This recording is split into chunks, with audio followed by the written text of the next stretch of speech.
So chapter 6 in the Klein textbook is all about kinetics, thermodynamics, Gibbs free energy. A lot of this stuff you guys have already covered in general chemistry, but I wanted to review a lot of it. Let's review enthalpy first. So when we're measuring enthalpy, what are we indirectly measuring? Heat. That's the simplest way of explaining it. So enthalpy is a measure of the amount of heat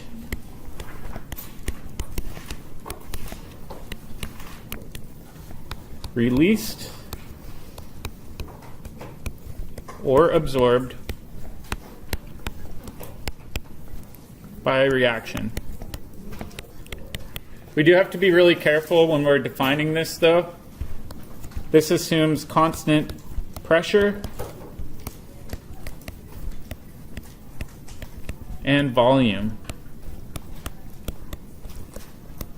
Because the true definition of enthalpy does include both that heat energy and changes due to pressure and volume. So it's a total internal energy change. So let's think about it this way. Delta H refers to the change in enthalpy during a reaction. If your delta H is a positive number, does that mean you're releasing heat or absorbing heat for a reaction? Absorbing heat.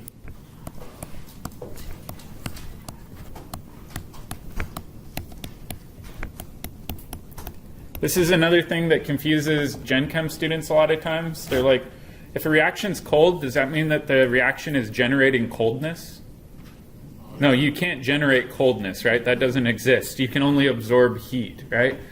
All right, there's another word for a reaction that has a change in enthalpy that's positive. Does anybody remember that?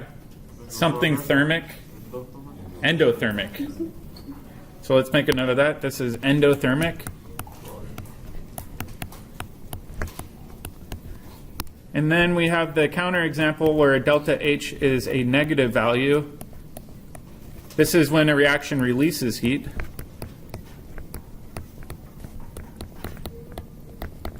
And what is this called if it's not endothermic? Exothermic.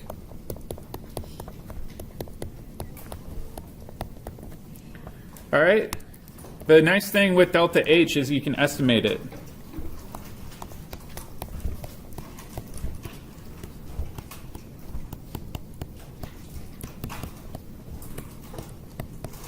It can be estimated using bond dissociation energies.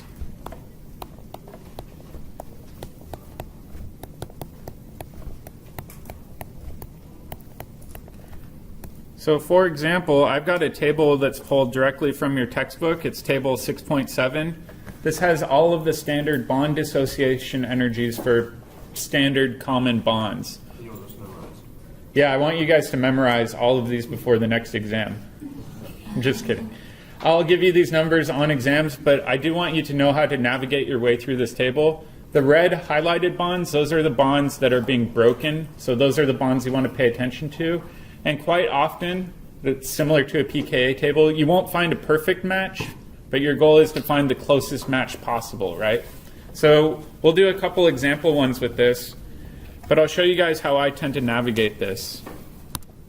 I first make a list of bonds that were broken and of bonds that were made.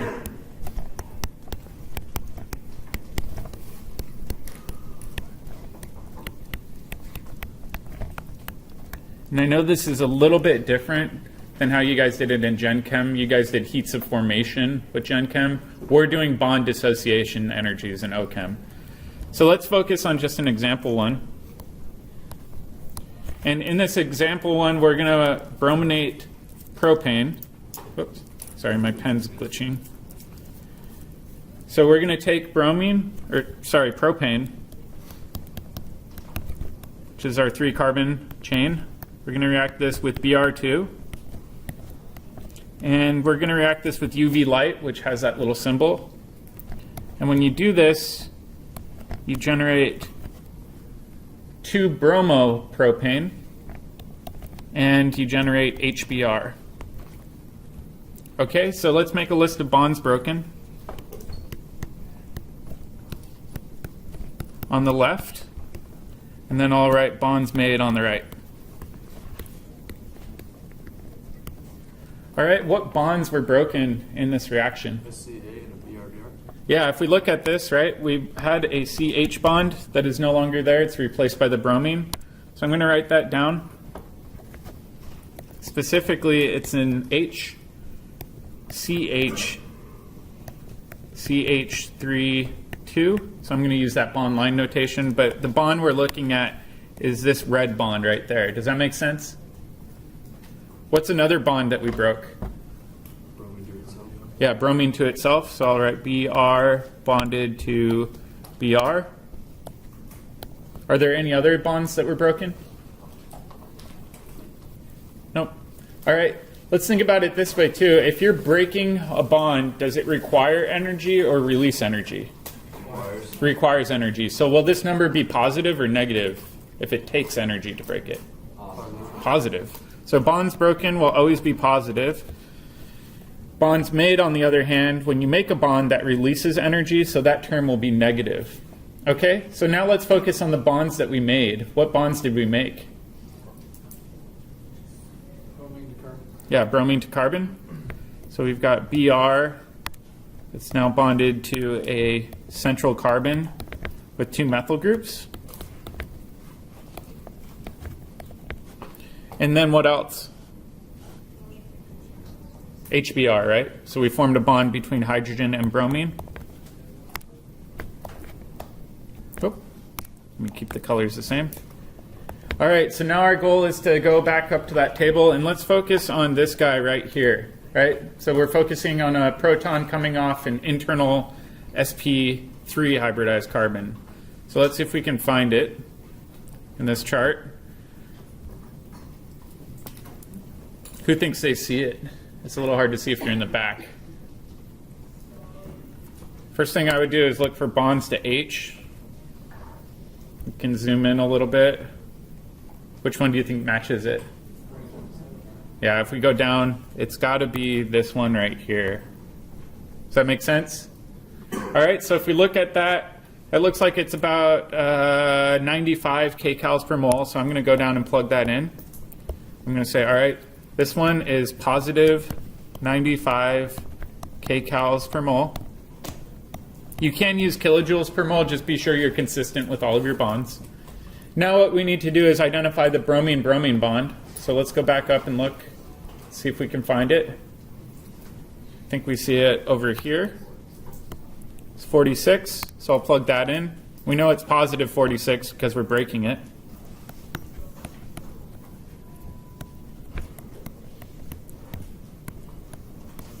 All right, so it looks like we've got all the bonds broken. If we look at bonds made, now we need a bromine to carbon bond, so we'll go up and look for that one. Let's see if we can find that. So now we're looking for a halogen bond, and there's a couple that are pretty close. There's one right here. Whoop, that's a line. Are there any others that look like it? Yeah, the top one right up here looks a little bit better, in my opinion, because that's off of an internal carbon attached to 2 methyl groups. The one on the bottom is attached to 3 methyl groups, but they're pretty close. So we're at 68. And in this case, it's important to remember it's negative 68 kcals per mole. And then we need to find the HBr one. Okay, so we'll go back up and we'll look at HBr. If we look at HBr, I spotted it over here. That looks like it's 88 kcals per mole.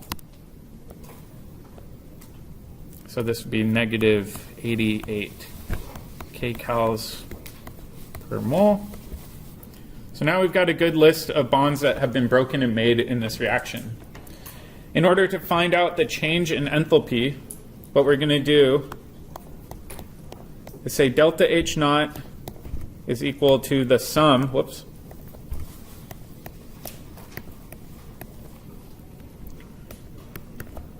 of all broken and made bonds.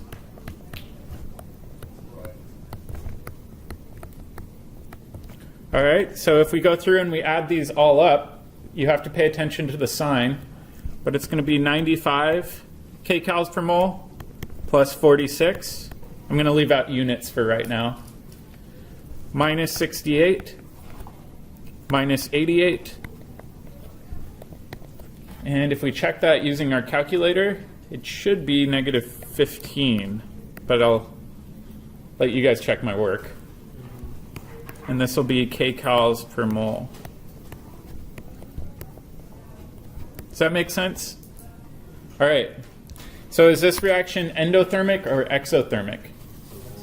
Exothermic.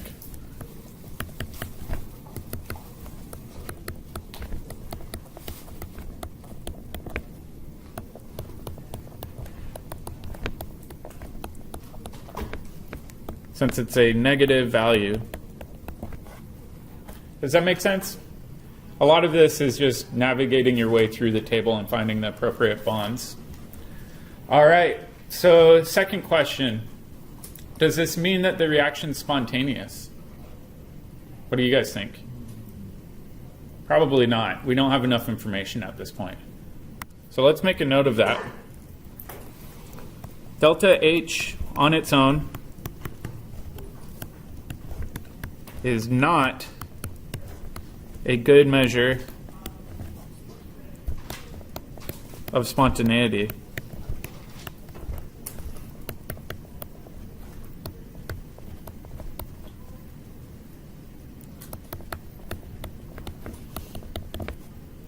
All right, what other term do we need in order to figure out a reaction's spontaneity? Enthalpy. Entropy, right? So we need to know about the entropy of the system.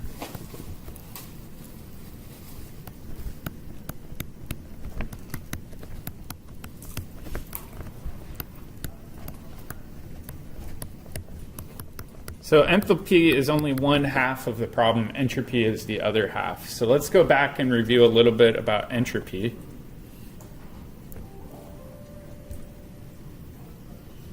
So what is entropy?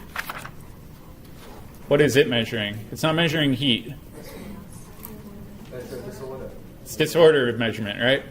So a good way of thinking about it is when you spray perfume in a room, right?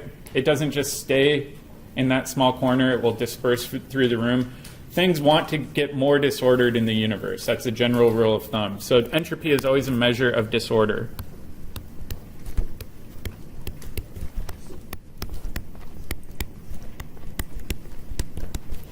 All right, so it's a little bit weird.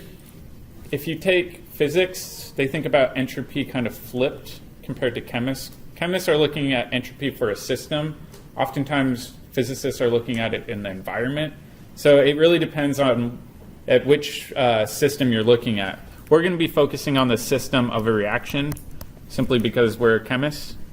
So if delta S system is positive, that means that you have more disorder.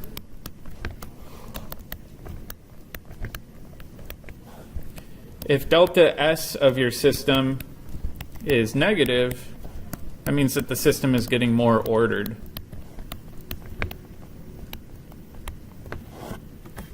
Does that make sense?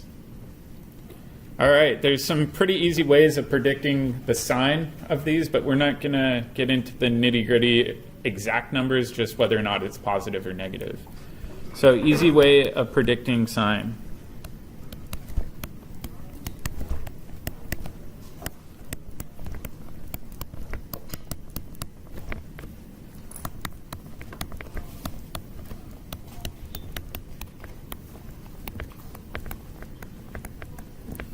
All right, the first one is if you have more moles of products than reactants. Whoops.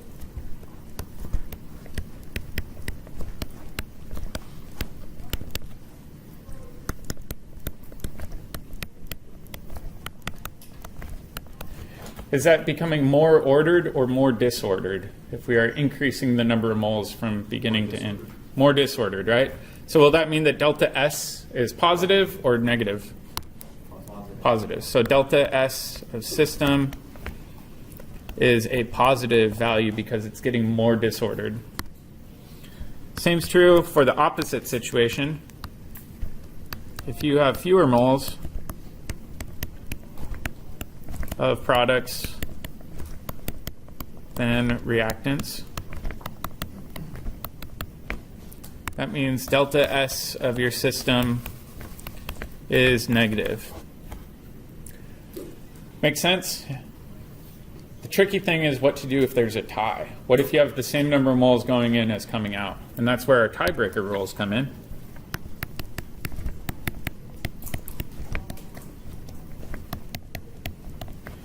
What we look at is freedom of motion.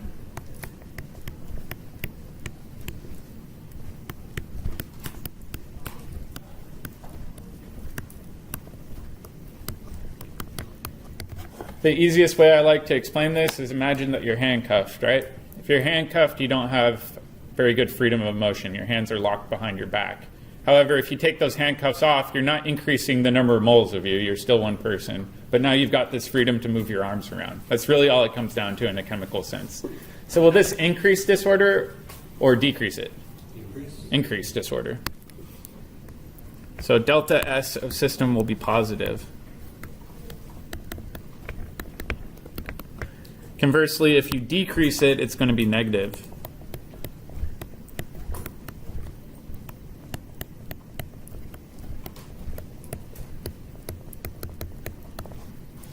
That means delta S of your system is going to be a negative value. Does that make sense? Yep. How do you usually determine freedom of motion? Because I know that entropy we usually get them based on values. Yeah, so enthalpy we can use values. This one we're just going to estimate the sign, whether or not it's positive or negative. Generally, it's pretty easy to spot an increase or decrease of freedom of motion, and I'll show you a few examples. So let's go over a couple of examples so that we can estimate this. And I'll start with one of my favorite examples. This is a reaction we'll cover later this year, if you're going to stick around for all three terms. You've got an alkene on the left. It's actually two alkenes that have a covalent bond in between them. This is referred to as a diene. And then over on the right, you have a normal alkene. When you combine these together, you can actually form an equivalent of cyclohexene. So will this have an increase of disorder or a decrease in disorder? And what will the sign be for entropy change? Decrease in disorder. Why decrease? Because you're changing from with 2 moles or something to 1 mole. Yep. So we're going from 2 moles to 1 mole. That means it's more ordered. Therefore, delta S of your system will be negative, right? So it's getting more ordered as we're going along. Make sense? That one's pretty straightforward. Let's take a look at a different one, though.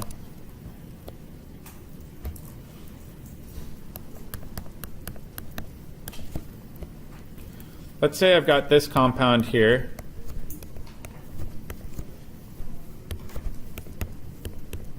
The oxygen's got a positive charge. Do you think this is a very stable compound? Not very stable. Oxygen doesn't like having that positive charge. So what ends up happening here is we'll break this covalent bond between the oxygen and carbon, and we're going to open this ring up. But before we do that, I really like to number the system. So I'm going to say, all right, this is 1, 2, 3, 4. So we've got a 4-carbon chain in the system where oxygen is the remaining part. So if I go through and number this, I'll say 1, 2, 3, 4. Whoop, sorry, I skipped 5. Oxygen should be 5. And then the oxygen, we said, has a methyl group coming off of it when it ring opened. It now has 2 lone pairs because it stole the electrons from that covalent bond. And then off of carbon 1, we also had 2 methyl groups coming off. Does that make sense? So where will the positive charge be now? Where did we steal electrons from? Which carbon? Carbon 1, right? So carbon 1, as labeled, will have a positive charge like that. So this is an example of a ring opening reaction.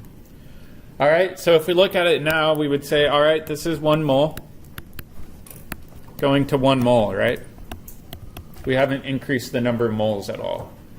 That means we're going into a tiebreaker situation. Are we getting more ordered or more disordered in terms of freedom of motion? more disordered. The way I like to think of this is that this is more floppy. That's a technical term.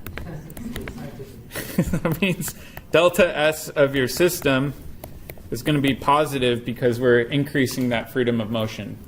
Make sense?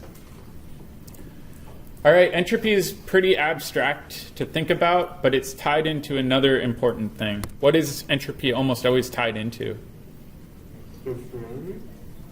Gibbs free energy, or what else? It's Temperature. Temperature. I think Dylan was trying to say that, but his mouth was full.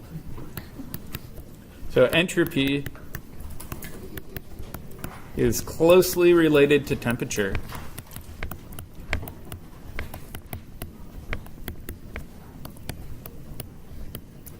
Why is that?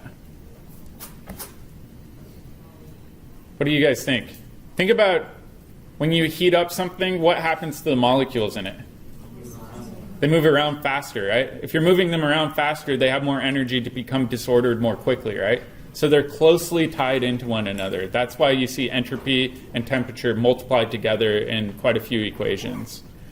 So let's take a look at one of those equations. And somebody already mentioned it. Gibbs free energy. You guys thought you got away with forgetting that, didn't you? What is Gibbs free energy measuring for a reaction? It's not heat, it's not disorder. Close, yeah, spontaneity. So it's measuring whether or not a reaction will occur spontaneously or non-spontaneously.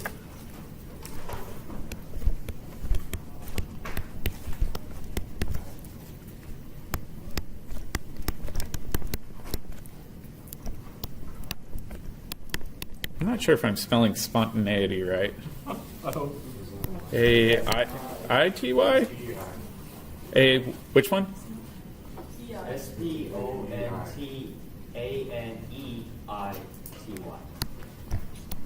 Spontaneity. All right, we'll go with that for now. This is why I don't teach English. All right, so we've got this equation where delta G equals delta H. We already went over enthalpy, right? And then I like writing it as positive, and then in brackets, negative T delta S. Alternatively, you can just say delta H minus T delta S, but you'll see why I like writing it this way in a few minutes. So Gibbs free energy is this delta G. So I'll just write Gibbs free energy change for a reaction. This is our enthalpy change.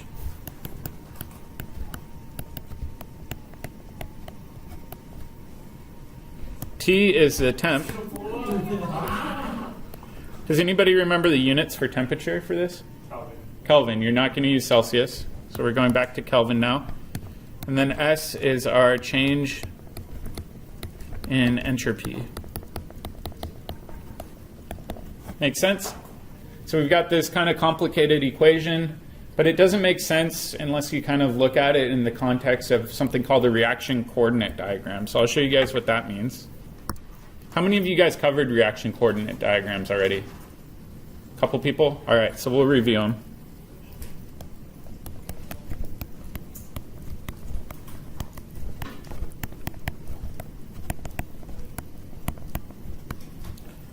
All right, a reaction coordinate diagram is a really simple way of explaining the progress of a reaction. So for example, maybe I've got a starting material, and on this axis it's moderately high in energy, so it's going to be sitting on this platform, right?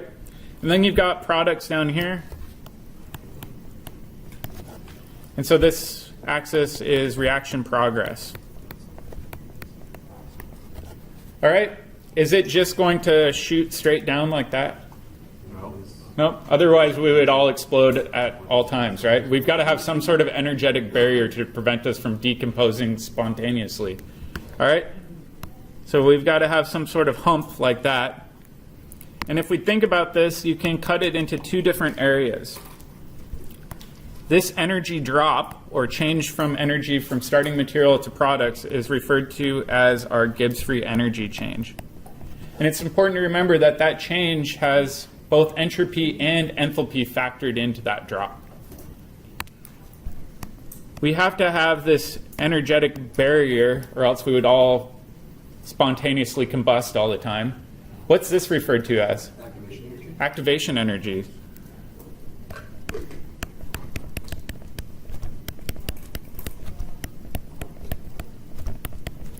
All right, so looking at this reaction, do you think it's going to be spontaneous or non-spontaneous?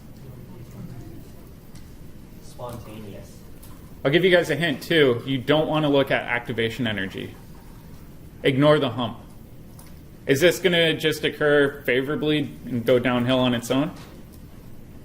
Yeah, things like to go to lower energy states if possible. So this would be a spontaneous reaction.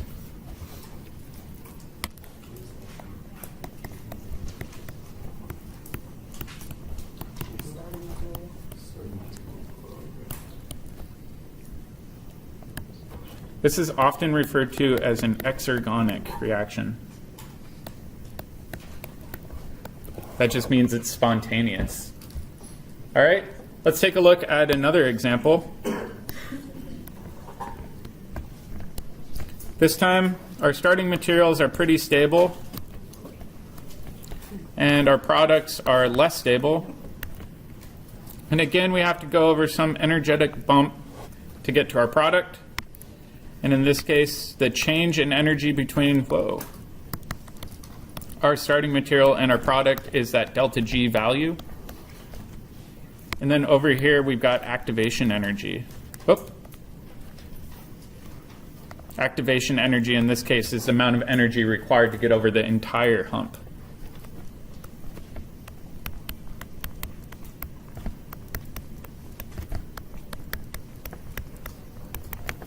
So we've got energy on this axis and reaction progress over here. So if we look at this one, we're essentially having to push the starting material to a higher energy state to get to our products, right? Is that going to be spontaneous? No, at least not in this universe. So the reaction is non-spontaneous.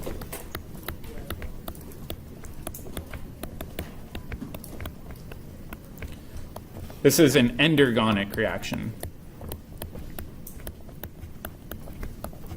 It's really, really important to note that spontaneity has nothing to do with how quickly something happens, right? So the way I like to explain this is a morbid example. I am spontaneously turning into carbon dioxide and water, right? I'm slowly decomposing. Hopefully not very fast, but I'm slowly decomposing. I will not be around forever. So it's important to realize that spontaneous reactions can occur very slowly, oftentimes over the magnitude of millennia even, but it's still spontaneous if it's going to a more energetic state. That's the overall idea of Gibbs free energy. Nothing to do with reaction speed. So let's take a look at some strange examples here.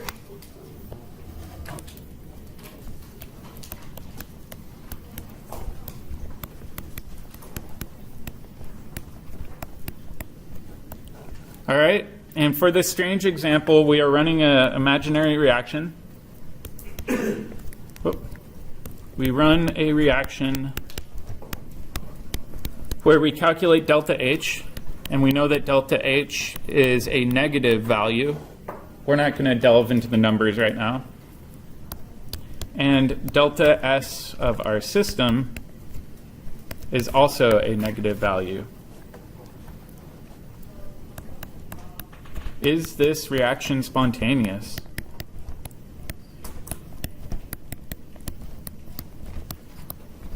I'll give you guys a minute to think about this, but go back and look at that Gibbs free energy equation.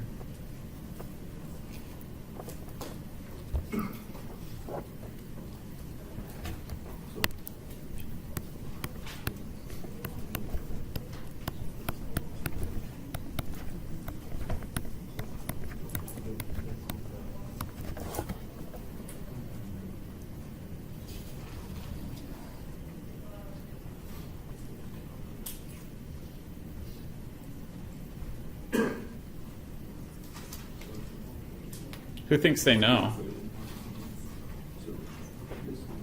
You think you got it? How many of you think it is spontaneous? How many of you think it is not spontaneous? How many of you have no idea? You're actually right if you said I had no idea. It depends, right? So let's take a look at this and break it down. We said delta H is negative. So I'm going to just write a negative here. And then what's this whole component of the equation going to be? Is that going to be positive or negative? Positive, right? Because negative t times negative delta s turns into a positive. So in this case, we've got a negative plus a positive. Well, it depends, right? It depends a lot on what? Temperature. If temperature is large, then the entropy side of the equation dominates. If temperature is really, really small, then that side of the equation doesn't really matter, and enthalpy dominates the reaction. So let's write that down. If temp is low,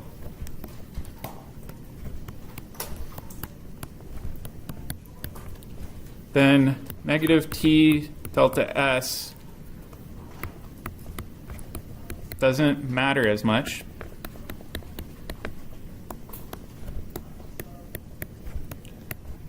And the reaction is controlled by enthalpy.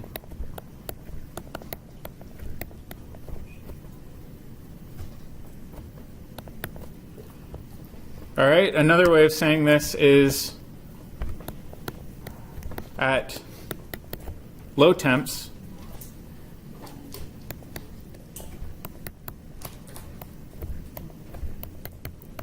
the reaction is spontaneous.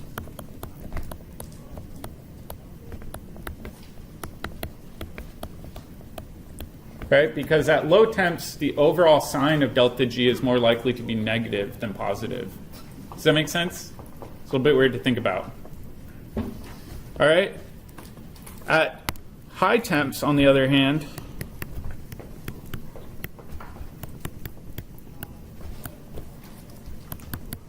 the reaction is non-spontaneous. And that's because that delta H sign doesn't really matter as much anymore. The larger value is that whole negative T delta S value. So if you keep on increasing temperature, that plus sign is going to become greater and greater and greater and eventually override the negative delta H. Make sense? It's kind of abstract to think about, but occasionally you run into these systems. It's a little bit weird to think about, too, in terms of what you're doing in lab. Normally in lab, chemists think if a reaction's not going quickly enough, what you should do is just crank up the heat. Well, it depends, right? In this case, if we crank up the heat, we're actually making the reaction non-spontaneous and it won't occur. So you do have to be aware of the delta H for your reaction and delta S for your reaction before you decide to crank up the heat. Make sense? Kind of weird to think about. We do have a question related to that on the problem of the day, so you may want to break it down and approach it along these lines. All right, we have a last little thing I want to talk about before we call it quits today. That's about reaction equilibria. And I'm sure you guys had this drilled into your head in Gen Chem, or hopefully you did. What does it mean when a reaction's at equilibrium?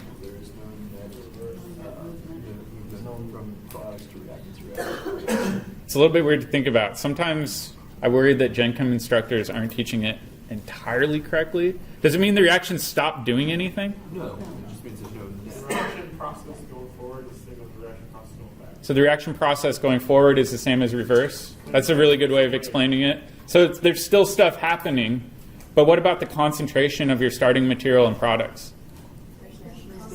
They're constant now, right? At equilibrium, the concentration of your starting material and products has stopped changing in the reaction. That's really the ultimate definition of it. It's not that the reaction stopped doing anything, it's just that it stopped changing in terms of concentration. All right, so let's write that down.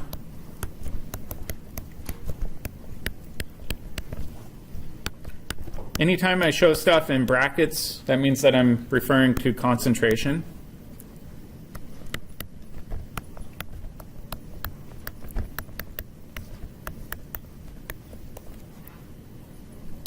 stops changing.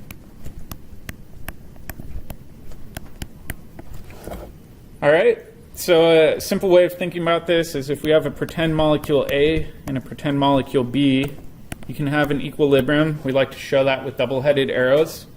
And you can form two products, C and D. The reaction has a K forward direction. So that's KFWD. And then you also have a little bit of it going back in that reverse direction. So it's not that the reaction's not doing anything, it just means the concentrations aren't changing. All right, let's try to describe this in terms of an equation. And if you remember, equilibrium constants are KEQ. Be sure to put the EQ in there, otherwise you don't know if you're talking about solubility or equilibria. What goes on the top? Products, right? So we'd have concentration of C times the concentration of D. Those are our two products. And then we want our reactants over here.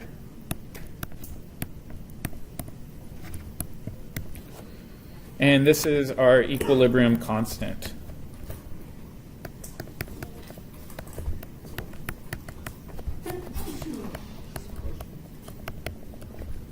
Does that make sense? Mostly review for you guys. It is kind of weird to think about, but I'll show you guys how this relates to delta G. So let's say I've got this graph here. Oh.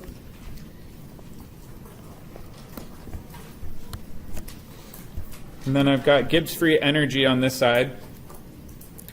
And let's imagine I have only A and B around in that reaction container. Is it going to be high energy or is it going to be low energy if I have only A and B? Meaning no C and D. Low. So let's go back up and look at our reaction. So only A and B, it's not at equilibrium yet. Does that mean it's happy or unhappy? It's unhappy, it's not at equilibrium. So it's going to be relatively high in energy. So only A and B. What about if I have only C or D? Is that happy? Nope, so on the other end we could have only C and D. The reality is that they want to combine and form some sort of happy in-between. And so what we're looking for is this minimum in this dip, right? So at this point where you're at that minimum well where you've got some A and B, some C and D, that is equilibrium.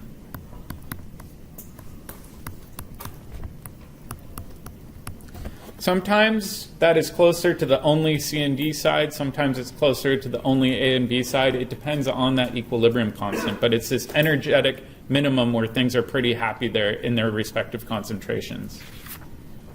All right, that gets us into our next equation, relating delta G to KEQ. This is another equation I'm sure a lot of you forgot about. The Van 't Hoff equation. This was another one I think most of you guys saw in Gen Chem. And that says that delta G, the reaction spontaneity, can be related to equilibrium constants through negative RT ln, that's natural log, of KEQ. So let's write down what all of these mean. What does R mean?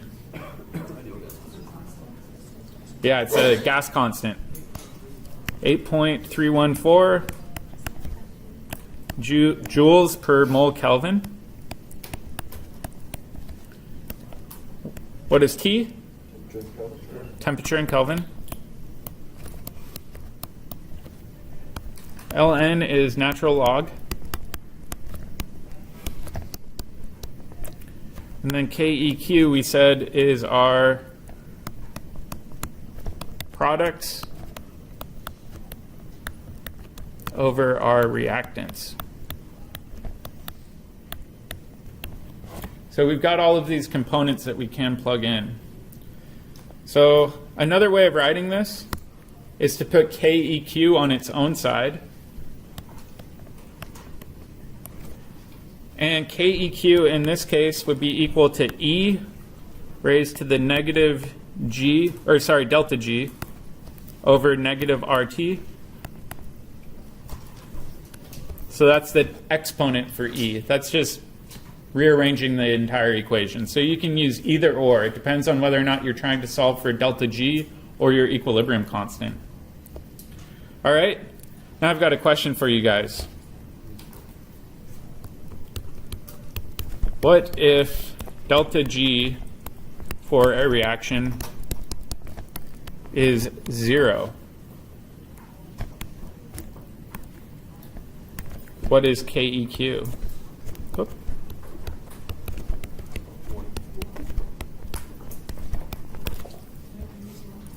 Okay, let's try to plug this in and make sense of it using math.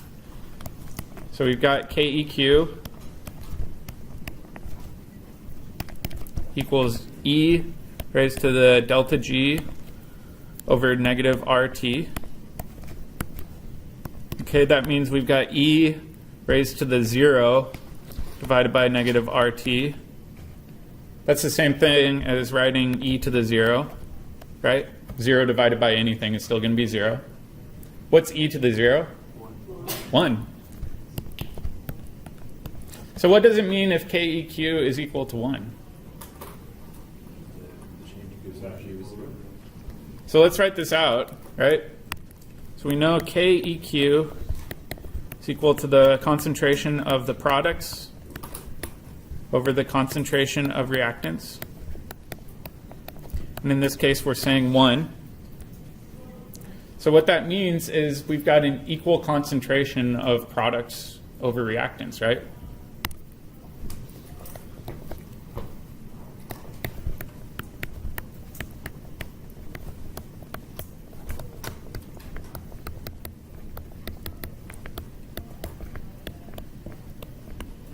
And this makes sense, too, in terms of the overall reaction coordinate diagram. So I'll draw that for you guys really quick. So we've got delta G over here. We've got our reaction progress on this axis.